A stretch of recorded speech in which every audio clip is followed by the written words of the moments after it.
Ika-137 kabanata. Sa tabi ng mga ilog ng Babilonya, dooy nangaupo tayo, oo, nagiyak tayo, ng ating maalaala ang Siyon. Sa mga punong sause sa gitna niyaon, ating ibinitin ang ating mga alpa, sapagkat dooy silang nagsibihag sa atin, ay nagsihiling sa atin ng mga awit, at silang magpapahamak sa atin, ay nagsihiling sa atin ng kasayahan, na nangagsasabi, awitin ninyo sa amin ang sa mga awit ng Siyon.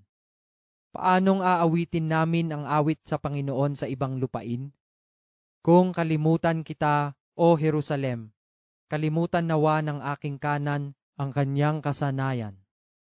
Dumikit nawa ang aking dila sa ngalangala ng aking bibig.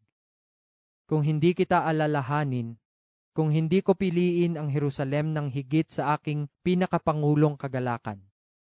Alalahanin mo, O Panginoon, laban sa mga anak ni Edom, ang kaarawan ng Jerusalem, na nagsabi, sirain, sirain, pati ng patibayan niyaon.